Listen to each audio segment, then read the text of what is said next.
Good wishes to all of you. India's Ancient Past by R.S. Sharma's book, Chapter 16, Iranian and Macedonian Invasions audiobook. Iranian Invasion. In northeast India, smaller principalities and republics gradually merged with the Magadhan Empire. Northwest India, however, presented a different picture in the 6th century BC. Several small principalities, such as those of the Kambojas, Gandharas, and Madras, fought one another. This area did not have any powerful kingdom like that of Magadha to weld the warring communities into one organized kingdom. As the area was fertile and rich in natural resources, it attracted the attention of its neighbors. In addition, it could be easily penetrated through the passes in the Hindu Kush. The Achaemenid rulers of Iran, who expanded their empire at the same time as the Magadhan princes, took advantage of the political disunity on the northwest frontier. The Iranian ruler Darius penetrated northwest India in 516 BC and annexed the Punjab west of the Indus and Sindh. This area was covered into the 20th province or strapi of Iran, which had a total number of 28 strapis. The Indian strapi included Sindh, the northwest frontier, and the part of Punjab that lay to the west of the Indus. It was the most fertile and populous part of the empire. It paid a tribute of 360 talents of gold, which accounted for one third of the total revenue Iran received from its Asian provinces. The Indian subjects were also enrolled in the Iranian army. Xerxes' direct successor employed Indians in the long war against the Greek. It appears that India continued to be a part of the Iranian Empire till its invasion by Alexander. Results of the contact. The Indo-Iranian contact lasted for about 200 years. It gave an impetus to Indo-Iranian trade and commerce. The cultural results were more significant. Iranian scribes brought into India a form of writing that came to be known as the Kharoshti script. It was written from right to left like the Arabic. Some Ashokan inscriptions in northwest India were written in the 3rd century BC in this script, which continued to be used in India till the 3rd century AD. Iranian coins are also found in the northwest frontier region, which points to the exchange of goods with Iran. It is, however, wrong to think that the punch marked coins came into use in India as a result of contact with Iran. However, Iranian influence on Maurya sculpture is clearly perceptible. The monuments of Ashoka's time, especially the bell-shaped capitals, owed something to the Iranian models. Iranian influence may also be traced in the preamble to Ashoka's edicts as well as in certain terms used in them. For instance, for the Iranian term Dhipi, the Ashokan scribe used the term Lipi. Also, it appears that through the Iranians, the Greek learnt about the great wealth of India, which whetted their greed and led to Alexander's invention of India. Alexander's invasion. In the 4th century BC, the Greek and the Iranians fought for the supremacy of the power under the leadership of Alexander of Macedonia. The Greeks eventually destroyed the Iranian Empire. Alexander conquered not only Asia Minor and Iraq but also Iran. From Iran, he marched to India, obviously attracted by its great wealth. Herodotus, who is called the father of history, and other Greek writers had painted India as a fabulous land which tempted Alexander to invade it. Alexander also had a strong passion for geographical inquiry and natural history. He had heard that the Caspian Sea continued on the eastern side of India. He was also inspired by the mythical exploits of past conquerors who he wanted to emulate and surpass. The political condition of northwest India suited his plans. The area was parceled out into many independent monarchies and tribal republics, which were strongly wedded to the soil and had a fierce dedication to the principally in which they lived. Alexander found it easy to conquer these principalities one by one. Among the rulers of these territories, two were well known: Ambi, the prince of Taxila, and Porus, whose kingdom lay between the Jhelum and the Chenab. Together, they might have efficiently resisted Alexander's advance, but they could not put up a joint front, and the Khyber Pass remained unguarded.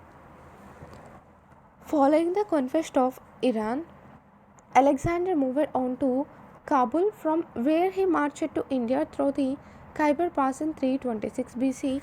It took him 5 months to reach the Indus. Ambi, the ruler of Taxila, readily submitted to the invader, augmenting Alexander's army and replenishing his treasure. When he reached the Jhelum, Alexander encountered the first and the strongest resistance from Porus. Although Alexander defeated Porus, he was impressed by the bravery and courage of the Indian prince. He therefore restored his kingdom to him and made him his ally. He then advanced as far as the Beas River. He wanted to move still further eastward, but his army refused to accompany him. The Greek soldiers had grown war weary and diseased. The hot climate of India and 10 years of continuous campaigning had made them terribly homesick. They had also had a taste of Indian fighting qualities on the banks of the Indus, which made them desist from advancing further. As the Greek historians Iranian tell us, in the art of war, the Indians were far superior to the other nations inhabiting the area at that time.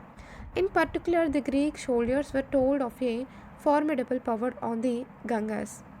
This was obviously the kingdom of Magadha, ruled by the Nandas, who maintained an army far outnumbering Alexander's. So, despite the repeated appeals by Alexander for their advance, the Greek soldiers refused to budge. Alexander lamented, "I am trying to roast the hearts that are disloyal and crushed with craven fears."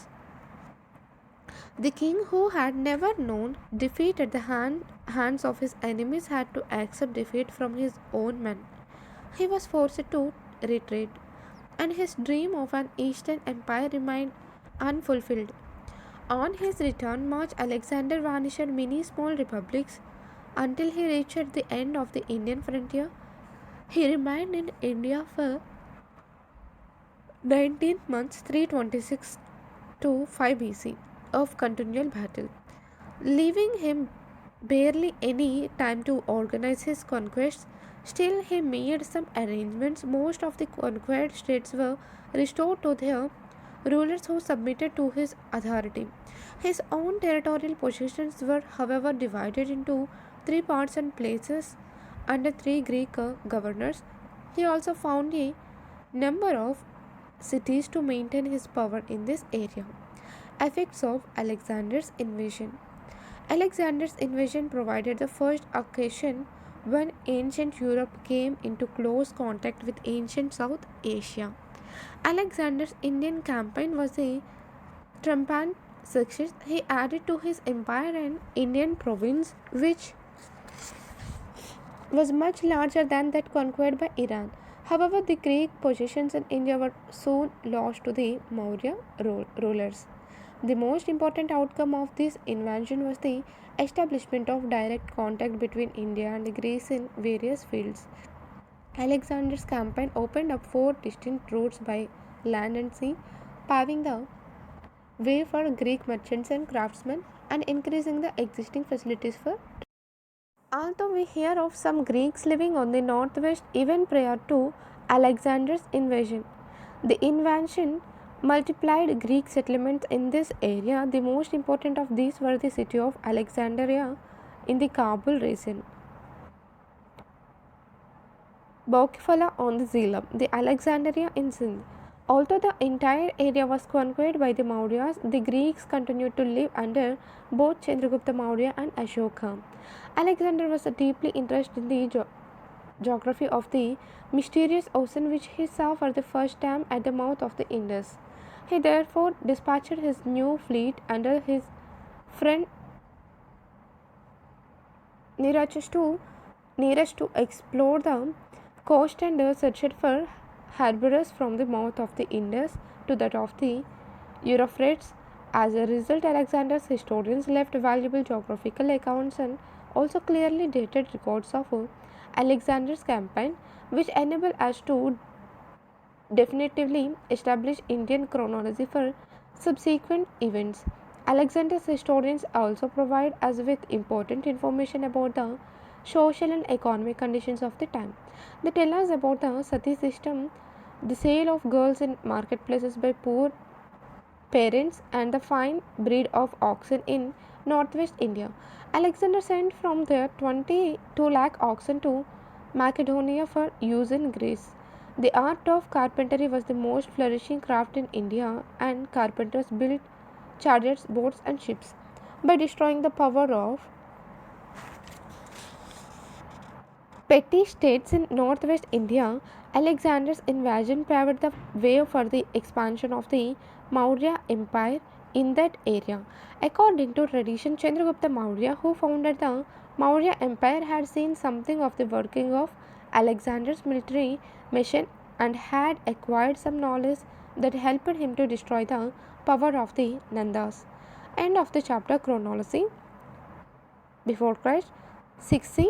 In northeast India, the independent principalities and republicans merged with the Magadha Empire. 516. The Iranian rulers Darius annexed Punjab and Sindh. 4c. The Greeks conquered the Iranian Empire. 326. Alexander invaded India. 326 to 5. Alexander remained in India for 19 months. 3c. Anno Domini to 3c. Kharosthi script brought by Iranian scribes to India. Thank you.